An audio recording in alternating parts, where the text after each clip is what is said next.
Bismillahirrahmanirrahim. Assalamualaikum warahmatullahi wabarakatuh. Semangat pagi.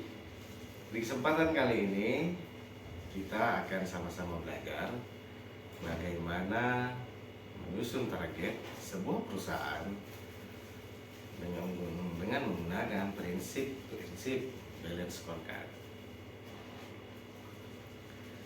Target itu dalam strategi perusahaan adalah bagian ketiga setelah perusahaan menyusun visi dan misinya.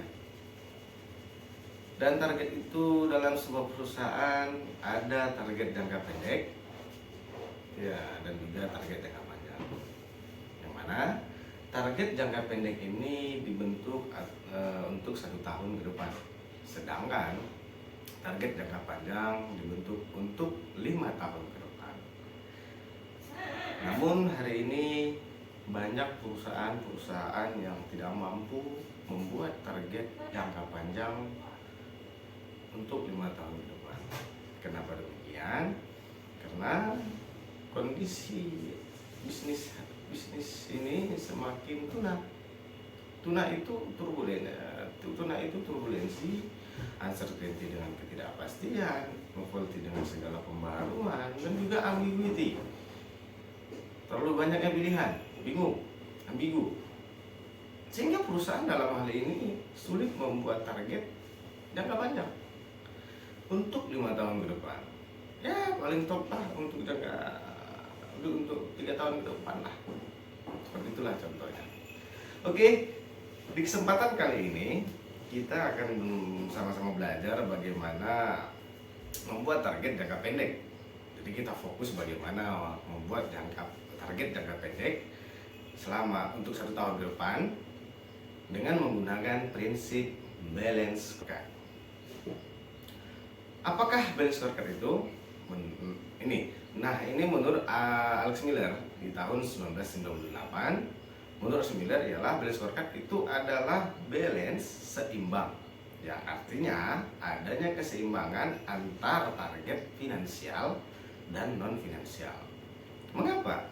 Karena banyak perusahaan yang di saat ini yang memfokuskan tertuju pada satu target finansial saja, terus menerus, tanpa menyeimbangkan target-target yang lain ataupun target-target non finansial.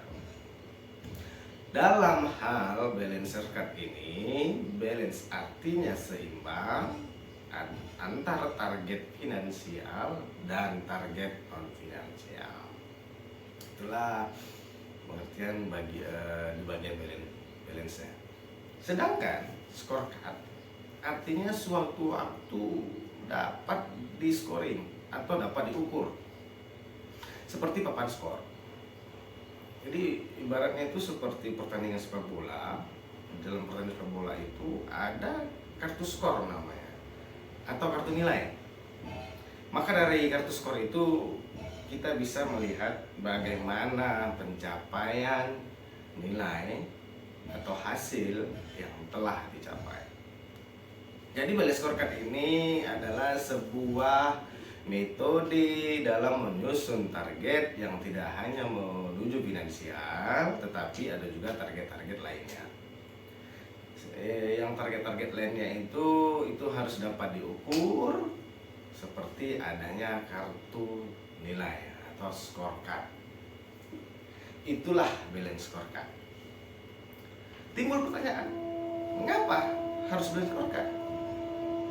Seperti yang telah disampaikan tadi, bahwa balance scorecard itu memiliki keseimbangan dalam pencapaian target perusahaan. Tapi gini, coba kita lihat, jika perusahaan yang menggunakan prinsip balance scorecard, maka perusahaan itu memiliki prinsip seperti ini. Ibarat sebuah pohon nih. Saya mengambil contoh dari pohon berbuah. Contoh, kita menanam pohon buah mangga. Maka tujuan akhir dari kita menanam pohon mangga itu adalah bagaimana pohon itu bisa menghasilkan buah mangga.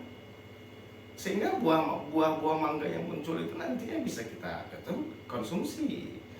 pastinya buahnya itu segar, enak, dan tidak busuk. Nah, bagaimana pohon mangga itu bisa menghasilkan buah mangga?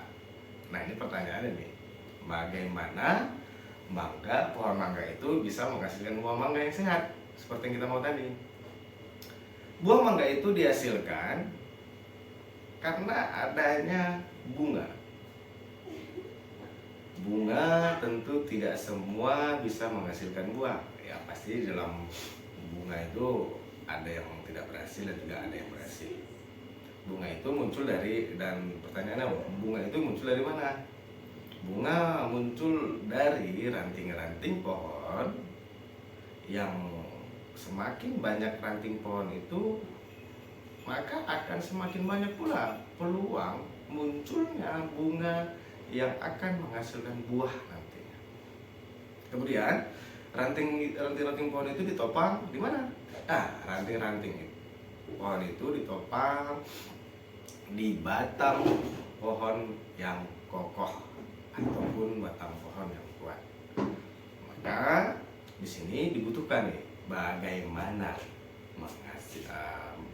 kita bisa menghasilkan batang kokoh yang kuat, agar batang pohon yang kokoh kuat ini mampu menahan atau survive terhadap, kita bilang, cuaca, badai, banjir, terhadap angin puting beliung. Nah, gimana nih? Nah, disinilah dibutuhkan yang namanya akar yang kuat. Jadi batang yang kokoh agar kuat terhadap ancaman dari luar ataupun dari cuaca, dibutuhkan akar yang kuat. Nah, balance scorecard ini mengajarkan kita seperti pohon mangga. Jika ingin menghasilkan tujuan akhir, nah tujuan akhir tadi kan buah mangga. Jika kita ingin menghasilkan tujuan akhir pohon mangga, yaitu buah mangga, kalau di perusahaan itu tujuan akhirnya finansial, maka harus diawali dengan akar yang kokoh dan kuat. Agar akar menjadi kokoh dan kuat, akar itu harus diberikan nutrisi. Jadi kita buat seperti perumpamaan pohon buah mangga tadi seperti perusahaan. Nah, jadi untuk mencapai hasil yang baik di sini dari buah mangga tadi kita samakan seperti diawali dengan akar yang kuat. Nah, kalau di perusahaan akar yang kuatnya apa? Akar yang kuat ini diibaratkan seperti human capital. Karena kenapa? Akar yang kokoh menjadi kuat itu harus diberikan nutrisi. Diberikan nutrisi, diberikan sumber air yang cukup. Nah, kalau di perusahaan tadi, terus nutrisi ini apa? Human capital ya. Inilah karyawan tadi diberikan kompensasi kesejahteraan karyawan. Itu. Jadi akar harus kuat, yaitu kompetensi, dan juga akar itu kuat. Seperti di perusahaan, kompetensi karyawan itu harus kuat, harus baik. Dan kenapa harus dikuatkan kompetensi karyawannya? Dan juga akar harus mengakar.